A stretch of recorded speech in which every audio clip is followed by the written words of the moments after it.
can be part of it. Right, let's just make sure that they are on. And then once that goes, we'll kick this thing off. So let's see who we have here. We got quite a lot of folks here on tonight. Again, it's great having you all here. Great having you all here. Excellent, excellent. So we are all up. We are streaming live on YouTube. We are also here on Zoom. So we're going to be kicking this one off. Now, I got a lot of stuff for you guys tonight. I'm going to try again to keep it under that. We're not going past 8:30.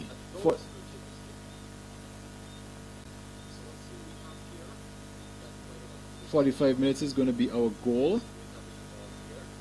I'm hearing some feedback. Excellent. So we are all up. Oh. We are streaming live on YouTube. Right. Okay. That's what that was about. Okay. Yes. So before we begin, let's start with a word of prayer. So just bow your heads with me.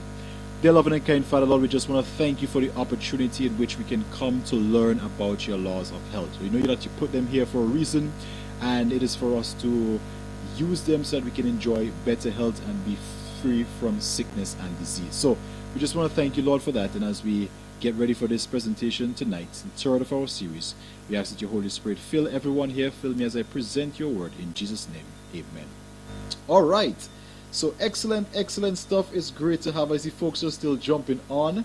Folks are still jumping on. Lovely, lovely. Nonetheless, we're going to start this thing off. We are going to start this thing off. And let me just kill that song. So tonight, we are looking at lesson number 3. Sunlight, cancer or cure. Sunlight, cancer or cure. Now, we have all heard that we must stay out of the sun, because if we spend too much time in the sun, we are going to get skin cancer. So is that really the case? If we spend too much time in the sun, are we really going to get skin cancer? So we're going to dive into this thing tonight, and we're going to really discover it from a scientific point of view, from the Bible point of view, from good science, and also from the spirit of prophecy, like we always do. Okay, so that's going to be our goal here tonight. And if you just give me a few minutes, we're going to spend some time diving into this thing. Now, give me a 1 in the chat if you guys are hearing me clearly, just to make sure that I don't continue blabbling off and you guys aren't hearing me clearly. So just give me a 1 in the chat if you guys are hearing me clearly. Now, that being said, I believe you guys all are, and it's great to have you. I see some of my repeat persons back on here tonight. Excellent, excellent stuff. So let's go in. Welcome, welcome everyone. Let's go into it now. Last night, we looked at some things. And remember we said we had our mandate. And every night for this presentation, we are going to bring up our mandate. So let me bring up our mandate again. It's very important for us to get this mandate up. Right, let's get this mandate going. And let's jump right into it. And I want you guys to read with me the mandate, because as I said, this is what we are going to use going forward. My goal is to equip you with the tools that you need, so that when you go out there and you encounter all different kinds of diseases, that you will not be held captive, you will not be in fear, but you will know how to approach them. And once we have the mandate, we are going to know how to approach it. So at the count of 3, I want you all to read it with me. Don't unmute yourself, but you're going to read virtually with me. And I know that you guys are excellent readers. So let's go ahead and read all together. Here we go. 2, 3. It says, disease is an effort of nature to free the system from conditions that result from the violation of the laws of health. Now, this is our mandate. This is what we are going to be using as we go through this thing. Now, I did tell you I was going to bring you a setup and show you how this would look in the real world. So, if you want to break this statement down into steps, we're going to start from where the disease appears, and we're going to work our way back. And we see here that the disease on the far left, that is step number 5. That's the final step. So you cannot just develop a disease overnight. It means there were certain steps that were taken prior to that disease coming. Now, before that disease actually got there, there was something that we call the system freeing itself. For ease of writing, we'll just say system freeing. Now, what was the system being freed from? The system was being freed from conditions. What caused these conditions? Violation of what? The laws of health. And guys, I'm going to be ponging this in your head night after night, because when you're finished here, Once you master this mandate, you will see how easy it is to tackle any disease. In fact, I will actually show you guys a setup, right? But before we do that, let's go back to the laws of health. Now, what are the laws of health? Pure air, which we looked at last night, sunlight, abstemiousness or temperance, rest, exercise, proper diet, the use of water, trust in divine power. These are the true remedies. Now, why am I going over this so much? Why is this such a repeated statement? Simple. Because when you go out there, let me bring this slide back up. When you go out there and you see a disease, you know that this disease is the final stage. You know that this disease came because the system was freeing itself from conditions that result from a violation of the laws of health. So the first thing you are going to do, and this will be part of our training, is go back to those laws of health. And you will notice very clearly that when we do the question, so you will have an assessment question that I'll give you guys access to. When you do this assessment question, you are in effect when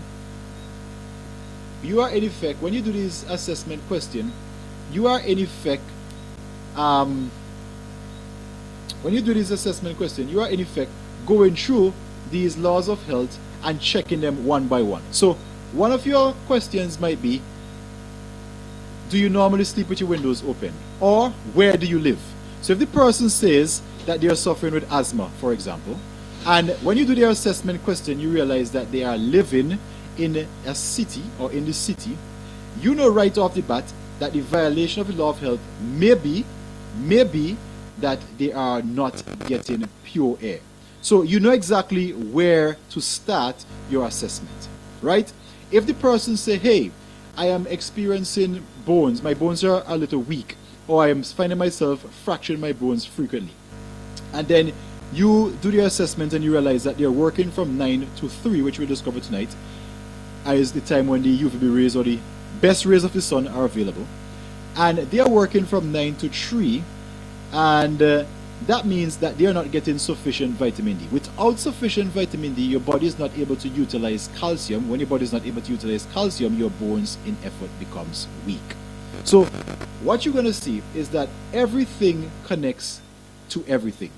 And as we go through these parts one by one, you will see the importance of this whole setup. So tonight, we are going to be focusing on the sun, right? We're going to be looking at the sun.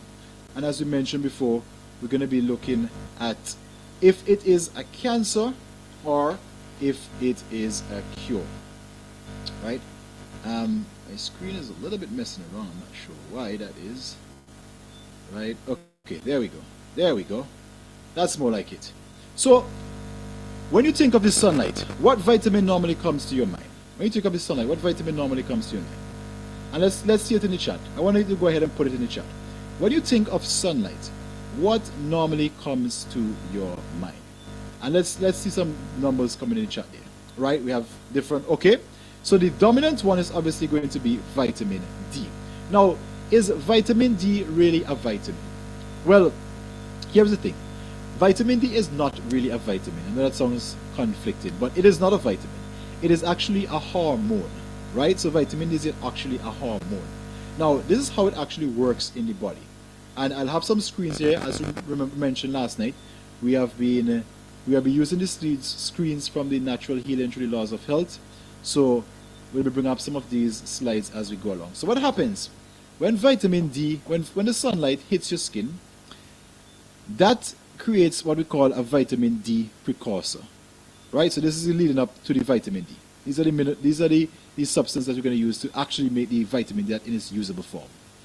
That now continues down to the liver and the kidney, where it is broken down and turned into the active form, which we know as vitamin D. So let's backtrack that. When the sun hits the skin, we have the core elements for vitamin D. Let's call it the vitamin D precursor. Only after that element or that precursor reaches the liver and the kidney, then it is turned into the active form, which we know as vitamin D. So keep this in mind, because we are going to come back to it. Now, right off the bat, If somebody is getting sufficient sunlight, listen to me now. If somebody is getting sufficient sunlight, right? However, and this is we're going to bring the trick questions earlier. Their kidney is damaged. They're on dialysis. Would their body produce vitamin D? Would they have sufficient vitamin D in the body? Trick question. It's time for you to answer. And we're starting this thing off with some trick question. If somebody has damaged kidneys, they are spending a lot of time in the sun, would their body still be able to produce the active form of vitamin D? Yes or no? Let me see it in the chats below.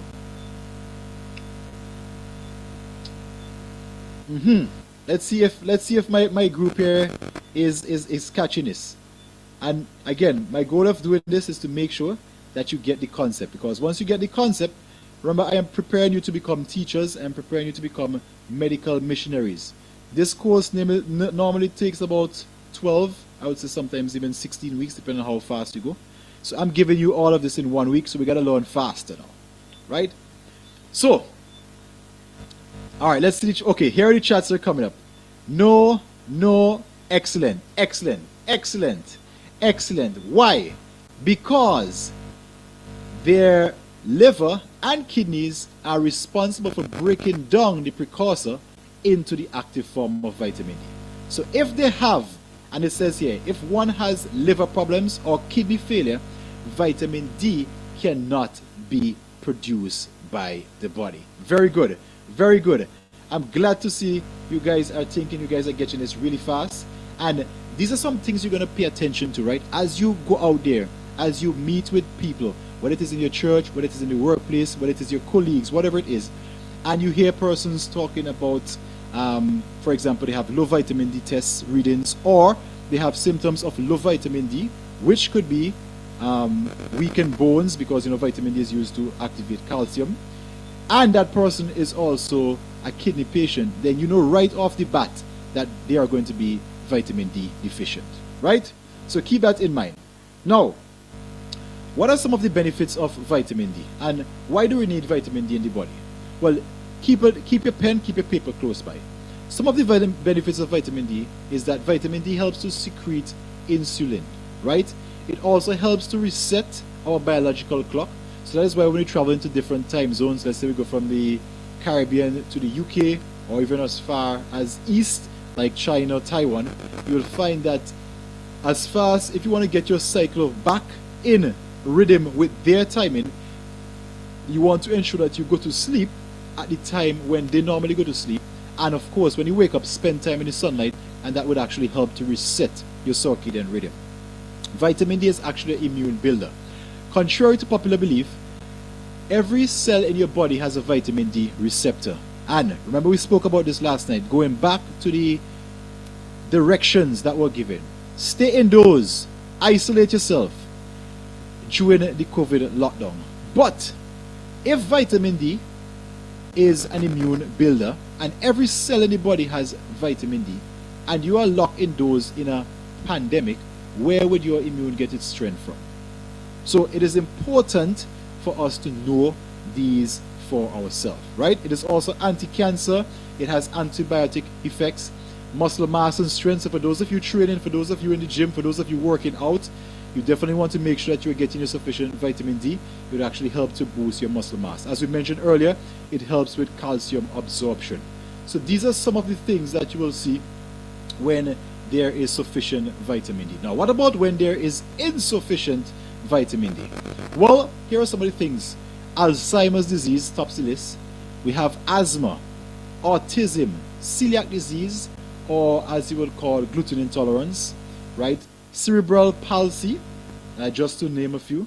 Cystic fibrosis, and some of the cancers that can take off when there is insufficient vitamin D is breast cancer, colon and rectal cancer, endometrial cancer, eye cancer, ovarian cancer, pancreatic cancer, prostate cancer, right? You see all of this coming down?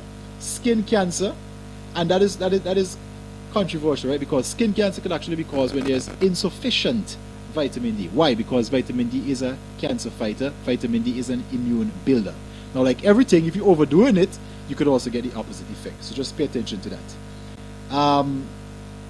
We also have heart diseases, Graves' disease, just to name a few, and multiple sclerosis, etc., etc. Now, irregular menstrual cycles, that is also a case when you have insufficient vitamin D. In fact, let me pause here. I have a story here. So I had a client once that came to me, and they were having irregular menstrual cycles. And here's the thing, ladies, right? So a woman is supposed to ovulate on new moon and menstruate on full moon, right? So if you are ovulating on new moon, menstruating on full moon, then you are in cycle. Now, if you find yourself menstruating way after full moon, then it means that your body is off cycle, right? So that's just something to note. So this client, they were having some really long menstruation cycles. So their menses would go up to like 7 days, sometimes 10 days. And when it came, it was coming with heavy bleeding. Now, after going through the assessment, I realized that this person may have been chronically deficient of vitamin D because of the work they do. And again, like most Caribbean women, they spend time indoors, but it is a job because you're typically working from 8 to 4 or 9 to 3, and as you would realize, that's the time when the best vitamin D is being produced by the sun, but we'll get to that shortly. So after doing that, I realized that this client was chronically vitamin D deficient, and we started them on the vitamin D protocol. Now, that included some high levels of vitamin D for 7 to 10 days and then tapering it off. Within the first month, the period duration went from 10 days down to 5 days. The heavy bleeding stopped, and within the second month, they were menstruating on full moon, and they were back in cycle. Now, I've spoken to that client. This was 5 months ago. The client is still on the cycle with the moon, so whenever the full moon is coming up or close, within a day or two of the full moon, menstruation starts, and then when that is finished, they go back to the normal cycle. The bleeding is now down to 3 to 4 days, right? So this is one I have known firsthand, and I've seen it work, right? So that is vitamin D there. Now, as we looked at the link between vitamin D and cancer, we're going to actually spend some time looking and see what the research shows, right? So there was a research done from the Mohs Cancer Center at the University of California in San Diego, and it estimated that by increasing vitamin D3 levels, particularly in countries north of the equator, 250,000 cases of colorectal cancer and 350,000 cases of breast cancer could be prevented worldwide, right? So by just simply increasing the vitamin D3 levels, this amount of cases of both colorectal and breast cancer could have been reduced. Now, do you know that women are at a 600% risk of breast cancer when there is insufficient vitamin D? Let me let that stick with you for a while, right? Give me 1 second, guys. I'll be right back.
Alright guys, sorry about that.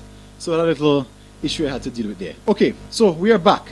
So do you know that women are at a 600% risk of breast cancer when their vitamin D levels are low?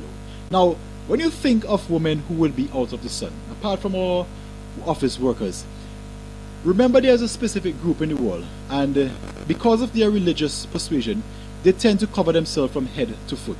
And you will find this in the Eastern blocs or in the Middle East. So they actually conducted a study in the women in Saudi Arabia. What did I say? Saudi Arabia. And what they found, one, of course, they're always covered from head to foot physically. Secondly, they are mostly indoors. And they found that the ladies who had a low vitamin D level had also a 600% risk of having breast cancer than the other women who had higher levels. Now pay attention to that. A 600% risk increase for ladies in Saudi Arabia, where the study was done, where they had chronically low vitamin D levels when compared to other women of normal normal vitamin D levels. So we are beginning to see that there's a very strong link between reduced vitamin D, by extension reduced time in the sun, and the development of breast cancer. Right?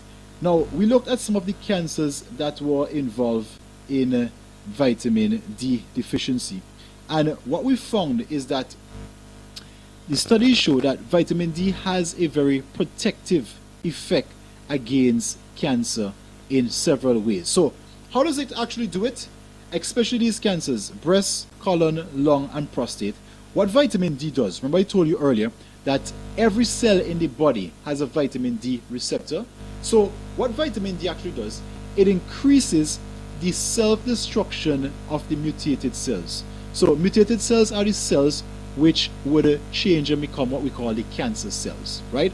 So what vitamin D does, when these cells mutate and become, if you want to call them the rogue cells, it would actually cause those cells to destroy themselves, right? So the first thing, the bad cells start destroying themselves when there's an increase in vitamin D. Now this is important. This is important. How are we living in the Caribbean that has sun most days of the year and still being affected or being hammered so hard by vitamin D? Pay attention to this, right? Now, so that's the first one. Now the second one, if you're familiar with cancer, cancer cells eventually spread, right? They spread. That's why you would start with cancer in one part of the body, and then you find you end up with cancer in another part of the body. But when there are high levels of vitamin D, it actually reduces the spread, and not only the spread, but the reproduction of cancer cells, right? The reproduction of cancer cells. Now, it also reduces the growth of new blood vessels from pre-existing one, which is a step in the transition of dormant tumors turning cancerous. So when a tumor becomes cancerous, it's having new blood vessels feeding it, and it is growing. What vitamin D, in essence, or by extension sunlight does, it actually reduces that growth of the new blood vessels. So it cuts off the supply to those tumors so they can no longer continue the expansion and become cancerous. And if you notice, guys, this vitamin D works in multiple pathways, causing the cells to kill themselves. For those who continue, causing them to stop replicating. And for those things like tumors, cutting off the supply so that they do not become cancerous. Right? Is this thing making sense so far? If it's making sense, put 1 in the chat and let me know so that we can continue along. Right? Lovely. Now, the big question is going to come down. So what about skin cancer? Where does the whole skin cancer thing come in? So if you have moderate, now remember we have our lesson tomorrow will be abstemiousness, which is also temperance, right? So temperance means, and I'm going to recap it here, that which is good you use judiciously, or you use just enough. That which is bad you abstain totally. Not a little bit, not some for the stomach's sake, but abstain totally. Okay? So when it comes to sunlight and skin cancer, moderate, pay attention to this, moderate sunlight exposure, how much should I say? Moderate or temperate or just enough sunlight exposure does not give skin cancer. However, when there is excess exposure to sunlight resulting in sunburns, this would increase the risk of a less serious skin cancer. Right? So this is what would actually increase the risk of the skin cancer. Now, there is always a workaround, because for everything the Lord gives us, He always gives us a complete package. So when He gives us the wheat, He gives us the endosperm, He gives us the bran, He gives us the fiber. But we humans always believe that we are better than Him, so we take away the fiber, we take away the bran, and we are left with a refined white flour, which spikes our blood sugar levels. However, if we eat it in the packaging that the Lord gives us, that doesn't happen. So the same how He gives us sun for vitamin D, He doesn't want us to sunburn. He has protection for it. And some of these protection are omega-3 fats. Now, this will dramatically, not partially, not kind of help, but dramatically cut down your risk of skin cancer. So, if you know you spend a lot of time in the sun, simple fix. Ensure, and you will see when we come to proper diet, ensure that you are having sufficient intake of vitamin D. Sorry, of omega-3. Now, where would I get omega-3? Do I need to go out and buy an omega-3 supplement? You most certainly do not. Simple thing as flaxseed, or as we call it here in St. Vincent, linseed. So you're going to take the flaxseed or the linseed, you're going to get the fresh seeds, and you're going to grind them into a powder. That powder, you keep it refrigerated. You take a tablespoon of this, and you can add it to your smoothies, add it to your food, and that will ensure that you have your regular supply of omega-3. Omega-3 is also anti-inflammatory, so it will help in other aspects as opposed to just protecting you from skin cancer. Now, if this thing making sense, put in the chat, this makes all the sense in the world. Alright? So, we're building, we're moving along. Now, we are going along. What about our men? What about our men? Now, they have found, we have already talked about the women and the 200% or 300% increase of breast cancer in women who are vitamin D deficient. Now, what about the men? A 2008 study, and the source of this is Mark Gibson, MD, West Shore Primary Care. So that 2008 study actually showed that men have an increased risk of heart attack by 2.42 times. So men who are vitamin D deficient have an increased risk, a twice 0.42% increased risk of heart attack. And for women, apart from the breast cancer, they have an increased risk of colon cancer by 253%. Now, it seems to me, I don't know about you, but from the data that we have mentioned here, it seems to me that women obviously need a lot more sunlight than men. Or it could be that most men probably spend more time in the sun than women. So the few that don't spend as much time, this is where they have like the 2.42 risk, because all of these studies we have seen before, women, breast cancer, 300% increase in the Saudi Arabian women, colon cancer, 253% increase colon cancer. So it seems that somebody is not spending enough time in the sun. So just something, I just thought I'd put that out there. Because it's just what I'm seeing right here. Okay? So again, we're building now. What we saw, right? What we are seeing here tonight, and again, I'm being very cognizant of the time. What we are seeing here tonight is that vitamin D is extremely needed, or extremely is an extreme requirement for our overall being. Now, we do not have to go out. We do not have to buy vitamin D supplements. We don't have to go in the pharmacy and pick up these things. But it is available to us free of cost. And just like most of the laws of health, they are available to us free of cost. We do not need to go out there and put ourselves in extra expense. We just have to use what was being given to us. Now, this is something I want to actually bring up. And for this one, I'm going to share the screen because this is something that we just came out of.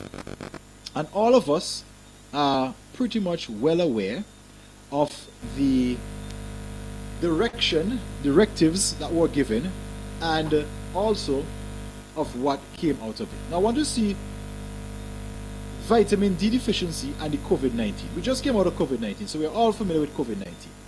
Now here is it. More than half of the world's population, here are some stats. More than half of the world's population are vitamin D deficient. Okay. Vitamin D deficiency increases the risk of pneumonia by 80%. So look at this setup here, right? We're talking just before the COVID-19 come out. Look at the perfect setup here. So more than half of the world is, or we could just say was, probably still is, deficient of vitamin D. We also know that vitamin D helps to boost the immune system, right? We also know that vitamin D deficiency increases the risk of pneumonia. Now, pneumonia is a respiratory disease. Where did COVID-19 attack? The respiratory system, right? Vitamin D supplements reduced all types of pneumonia by 10 to 20%. Just using the vitamin D supplements, right? Vitamin D deficiency increases risk of all-cause diseases and mortality, but it also increases white blood cell count. Now, when the white blood cell count go up, that means there's an infection in your body. So if you do your blood work and you see that your lymphocytes are high, it means that your body is dealing with an infection. Okay? Now, according to the studies, patients who were vitamin D deficient were more likely to test positive for COVID-19 by 77%. This is from the University of Chicago. 80% of the 216 COVID-19 patients at this hospital had a vitamin D deficiency, and men had lower vitamin D levels than women. COVID-19 patients with lower vitamin D levels also had raised serum levels of inflammatory markers such as ferritin. Of course, vitamin D is anti-inflammatory. So, what you are seeing here is that when COVID-19 came along and struck at the respiratory system, you had a group of people that were primed for the effects of COVID-19. We're not talking about all of the other issues going on. Just by their vitamin D deficiency, they were primed for what we saw, the numbers of deaths, of attacks, of cases of the COVID-19 that was flooding through our nation. Right? So I just want to put that out there. I think that's very important that I put that out there. And so you guys know the next virus that comes along, because unfortunately there is going to be a next. That was the practice run, right? We know that there will be pestilences, and that was just the warm-up run of what they did with COVID there. But now you are here and you are being made aware of the 8 doctors, by extension 10, cleanliness and purity, right? When that next one comes around, you know the tools, or you will have the tools in your handbag to make wiser choices. And if the world says to do this, but you know from the Bible that we teach, the spirit of prophecy and good science, what the laws of health are responsible for, I trust that you would also make a correct decision so as to improve your health. Now, we're touching, we're building. Now we're going to get higher. So, is there a link between vitamin D production and age? I submit to you that there is. So, the older you get, or the more mature you age, let's put it that way, the reduce your ability to absorb vitamin D is greatly reduced. So the elderly are at a higher risk for vitamin D deficiency, right?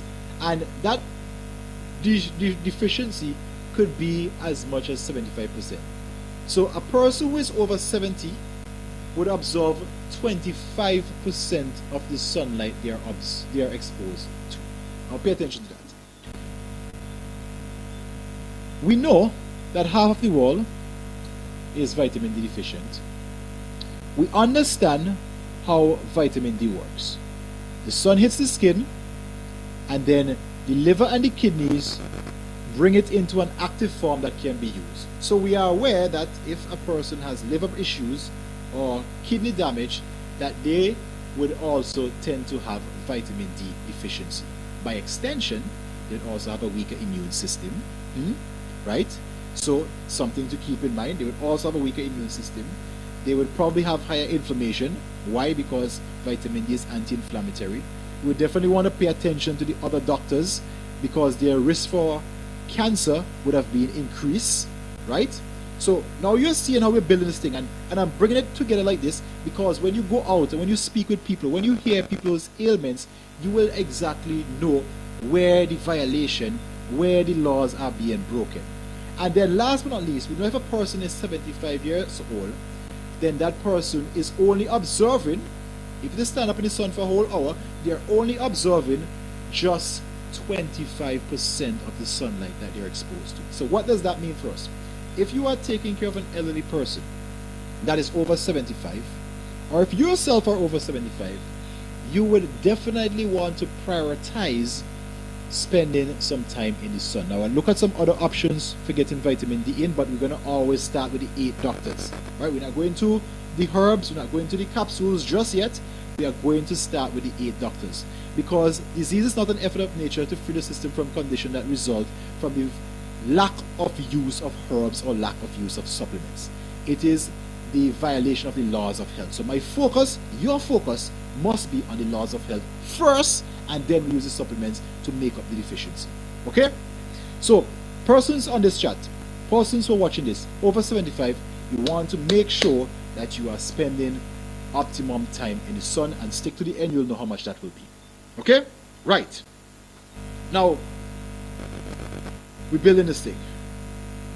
We looked yesterday at the importance of somebody who is sick and the importance of having that person breathe in fresh air or be given access to fresh air. When somebody is sick, if you look at most modern hospitals, now I must point this out that I visited the Milton Cato Memorial Hospital recently, and both sides of the window, I was in the female surgical ward. Mommy is right here with me, by the way. I was in the female surgical ward, and they have windows on both sides, right? They had windows on that side and this side, and they was actually running east to west. So I must commend them for that setup where it is pure fresh air. There was no air condition in that female surgical ward specifically, and I believe the male ward as well downstairs has that same setup. So I must commend that hospital for that setup. I'm not familiar with the other hospitals in the Caribbean, but now that you start going to the hospital, now that you're aware of this, you will pay attention to where you are being kept if you're sick or if somebody is sick for you. So they need to have an ample supply of fresh air. Also, they need to have an ample supply of sunlight, right? Because, as we mentioned, sunlight is going to help to strengthen the immune system. Sunlight is going to help to reduce inflammation, right? And if they're sick, it means that both of these markers are probably out of whack. The inflammation is probably high and the immune system is probably compromised. So by giving them pure air and sunlight, making sure they're getting an ample supply of that in their sick rooms, we are in effect helping them along, right? So does this whole thing make sense? Now I hope that this thing makes sense, because as you go through from day to day, and as you now leave these classes, you are going to see things in a different light, right? You are going to see things in a totally different light. You are not going to take, for example, sunlight for granted. You're not going to take spending time in the AC all day for granted. You are now going to see what prolonged use or prolonged abuse, let's say if you use that word, of this would actually cause, right? So let's keep building this thing. All right. Now we talked about the sunlight and those who are not of the latitude. So let's pay some attention. And when we say north of the latitude, let me bring up a little map here for you guys, so you guys can actually see that what that looks like. So you will know what north of the latitude is if you are living in that area. So this is what that looks like. Right, here it is. So the equator, or the sun latitude, it runs pretty much where, let's say, Dominica, St. Lucia, that area is. So if you're living north of that, so if you're living in the United States, if you're living in Canada, or if you're living in the UK, you are north of the latitude, right? You're north of the sun latitude. And some of the strategies that will be given you later on, you will definitely want to pay attention because you may be chronically deficient of vitamin D. Okay? Now, if you guys have any questions, just put it in the chat for me, and as soon as I finish this presentation, I will get to those questions. What time, and I'm going to put it in the chat, I want you guys to answer me this one. What time is the most beneficial sun rays? Based on what you've been told, what time is the most beneficial sun rays? What time should you spend time in the sun?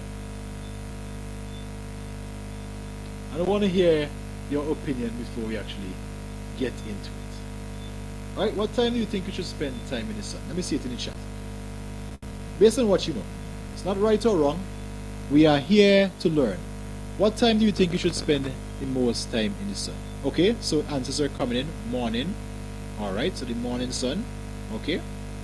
Right. Morning. Again, another one comes in morning. One says 12. I'm assuming that is obviously 12 p.m. Alright, so there is a ray of the sun called the UVB rays, right? Now the UVB rays, this is what will stimulate the highest production of vitamin D, right? So all sunlight will stimulate vitamin D production, but the UVB rays will stimulate the highest levels of vitamin D, right? Making sense so far? Excellent. The time of the day when the UVB rays are at its highest is from the hour of 9 a.m. to 3 p.m. From 9 a.m. to 3 p.m. Now, what are most of us doing from 9 a.m. to 3 p.m.? And second question, where are we at 9 a.m. to 3 p.m.? Now, I am sure that unanimously, throughout all of your minds, everybody would have said we are at work, right? And work for most of us entails a roof over our head, a classroom, an office, etc.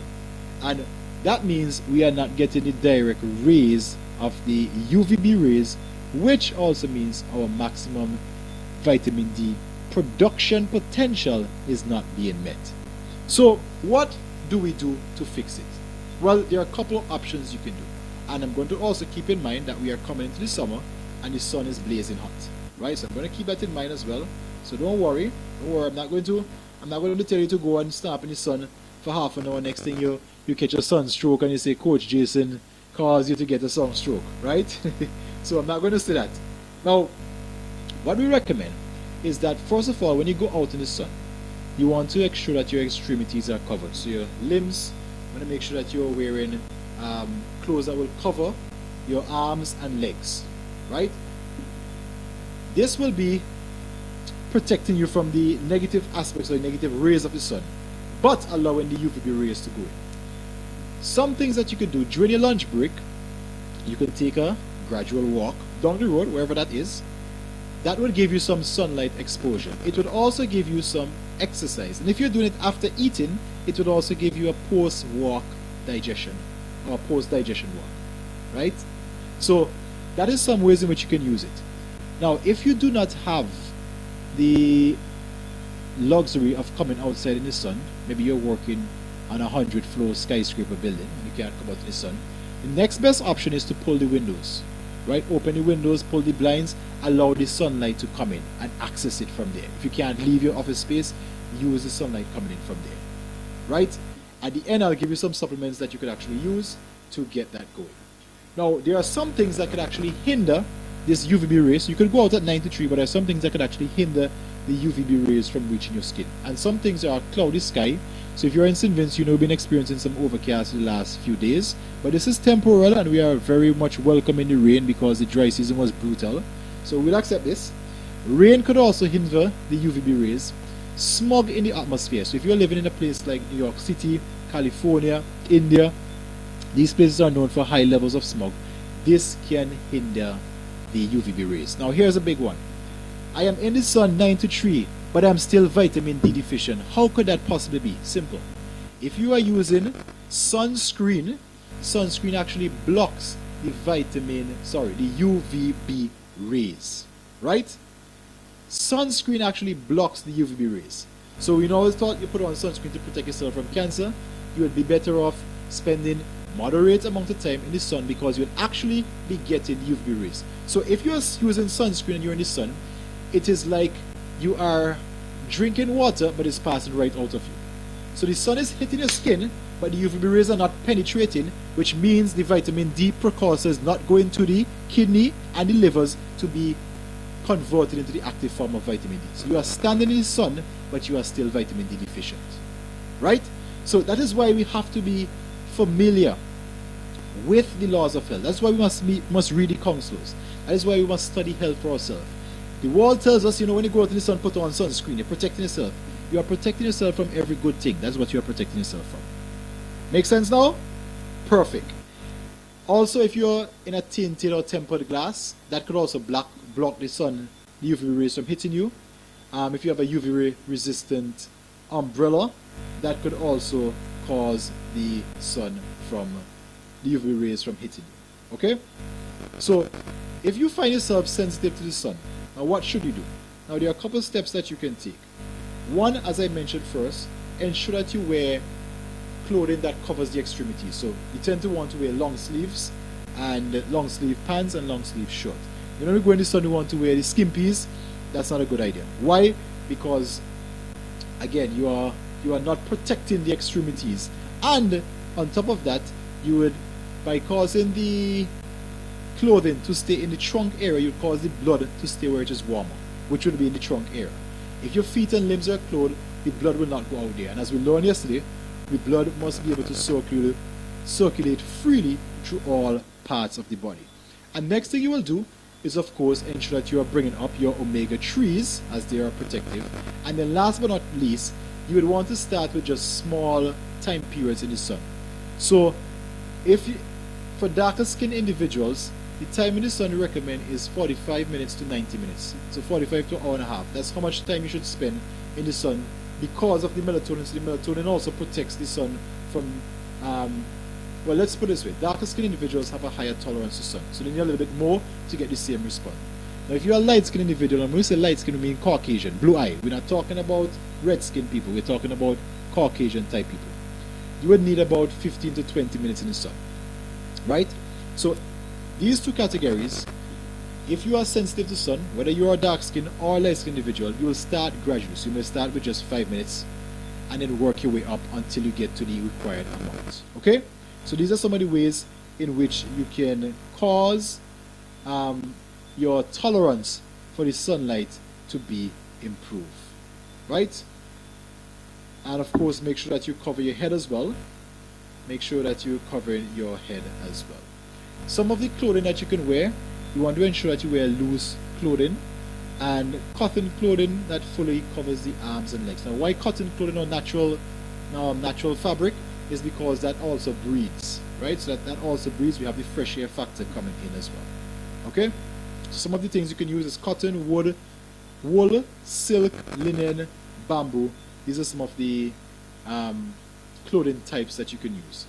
Now, some other foods that you can implement, because we're showing you how to protect yourself nutritionally, we're showing you how to protect yourself by wearing the different clothes, and we're showing you how to protect yourself by gradually increasing the amount of sunlight from 5 minutes until it gets up to the one that you require.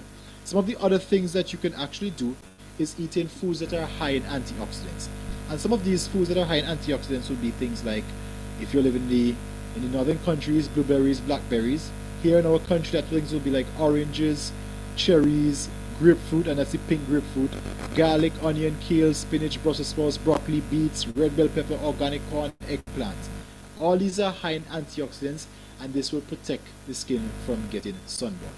So when it comes to our children, you want to have your children spend some time in the sun as well. One, their immunity will be better. Number two, they are developing, so they want their bones, their muscles to grow. And remember, we saw that vitamin D helps in development of bones and also muscles. So you want that to develop.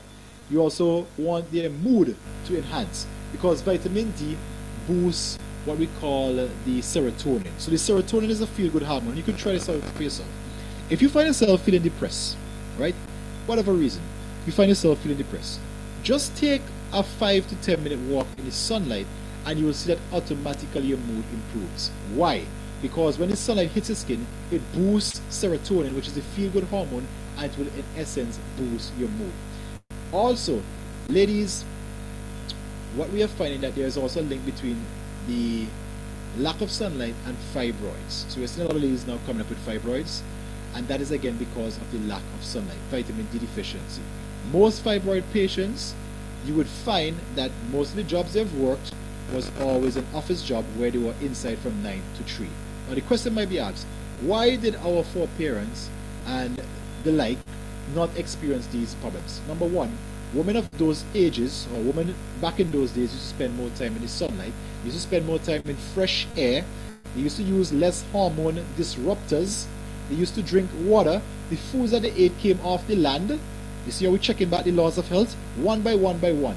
Now, our modern women, and nothing against our modern women, but we spend more times indoors, we have more expensive clothing, which means we are exposed to more hormone disruptors, we have more brand name shampoos, perfumes, deodorants, which again disrupts our hormones. The foods that we eat are more processed and more Americanized, for lack of a better word. We hardly do any physical labor, so we are not expelling toxins through sweat or boosting circulation through work, right? And this, when it compounds now, you're seeing things like fibroids, which we are seeing quite a lot. I'm seeing quite a lot of fibroids patients, especially in the last year, a lot of fibroids patients. And the next one that we are seeing too is PCOS, polycystic ovary syndrome, right? And there's a strong link between their jobs and that fibroids especially. Most of the fibroids patients I know work inside and have worked inside from 9 to 3. So they're always away from the highest UV rays. Okay? So, that being said, make sure that you try and spend some time in the sunlight. You now start to spend some time in the sunlight. And if it is a case where you cannot get sufficient sunlight, then the next best thing you want to do is to start using a vitamin D3 supplement, right? Now, vitamin D2 is the one that is derived from plants. Vitamin D3 is derived from animals, right? So if you're fully vegan and you want to go vitamin D2, that may be a good idea, but maybe not, because vitamin D3 is absorbed a lot faster or in higher dosages than the vitamin D2. So we still recommend a vitamin D3, and if you do not want to do it, then the next best option is to spend time in the sun. Okay? So just thought I'd put that out there. You're looking at about 5,000 IUs if you're looking at the vitamin D3 supplement. You're looking about 5,000 IUs per day. That is what you want to take in for your vitamin D3, and that will be a good place to start. Now, you might be asking, what is the test to determine if my vitamin D levels are high or low? And it's called the 25 hydroxyl test, and that is the one you can ask for. You could go to your lab, your local lab, and just ask them for a vitamin D test. They'll be able to direct you accordingly. Okay? So, we are seeing here that doctor number 2, which is sunlight, is beneficial for a lot of the ailments that we experience from a day-to-day basis. We also saw that during the last pandemic, doctor number 2 was almost universally or nationally forbidden because it told us to stay indoors. As a result, that decision drove up the death rates and the suffering that we saw in COVID-19. But now, you have the information, you have the knowledge, you know that if you want to boost your boost your immune levels, you want to reduce inflammation, you want to balance hormone, you want to feel good, you want to improve those who are sick, and if you are suffering with, or if you're an elderly person, you know that you are getting only 25% of this, you need to spend more time in the sunlight, you know now the benefits of sunlight. Now, who would have thought that something so beneficial to us would have been so available? Normally when something is extremely beneficial, normally when something is of this great benefit, it is wrapped up in a bottle or it is hidden in patents and copyright. But the Lord has made the sunlight vastly available to all of us. So I trust that as we go forward here, that you would spend more time in the sun from the hours of 9 to 3. Now, if you're living in the northern countries, especially during the winter when there's not much sunlight, then you want to make sure that you're taking your vitamin D3 supplement, and you're looking at about 5,000 IUs to ensure that you're getting the sufficient amount of vitamin D levels. If you're suffering with weak bones, if you're going through menopause, ensure that you are getting your vitamin D levels, because this will actually help you. Why? Because remember we said that the diseases that we see, we are seeing the skin cancer, we are seeing the cancers, we are seeing all of these increase when the vitamin D levels are low. So we want to reduce these cancer levels, we want to reduce our cancer risk by increasing our vitamin D levels. As you begin to do your consultations, as you begin to meet people from day to day, you will be able to now pinpoint where they are going wrong in the laws of health. And you will be able to point them back to using these 8 doctors, to using them free, sunlight, to spending more time in the sunlight, finding things to do in the sunlight so that they can improve their mood. If somebody is suffering depression, that is definitely somebody you want to spend a lot of time in the sunlight, because it will boost their mood, it will boost their feel-good hormone, and it will help them to get out of that depressive state. So, hope this makes sense, and I hope you guys learned a ton from it. And we'll be continuing again tomorrow. I know we're coming up on 8:30. As I said, I wanted us to finish by 8:30. We'll continue again tomorrow, where we'll be looking at the law of health, which is called abstemiousness. And I think the topic of that is working myself to death or something like that. Alright, so look out for that. It's going to be the same link again. And if you know somebody who needs to be on these medical missionary crash course, ensure that you get them here. Oh no, sorry, tomorrow is Wednesday night. No, tomorrow is prayer meeting. So our next class will be on Thursday and then Friday. Okay, so our next class will be on Thursday. Tomorrow will be our rest night. Our next class will be on Thursday. So if you guys have any questions, you can drop them in the chat. I will answer them, or you can drop them on YouTube. This will also be available on YouTube, so you guys could drop them in the comments there, and we'll answer them out for you. I see there's one question here, and it was asking about the grounded flaxseed. Yes, so the grounded flaxseed must be refrigerated. That will cause, or that will stop it from going bad. If it stays outside, especially at room temperature, it will tend to become rancid a lot faster, right? So keep that inside of the fridge. After you finish using it, put it back in the fridge. Alright, hope this makes sense, and everyone have yourselves an awesome night. I think I've answered all the questions that I see there, and until Thursday night, we'll be taking a break tomorrow. That's prayer meeting. Until Thursday night, we'll be back here where we'll be looking at abstemiousness. Thanks for your time. Have yourselves an awesome night, and remember to implement what you have learned. Even if it's one thing you take away from tonight, use that one thing, implement it, so that you can gain the benefits from utilizing these laws.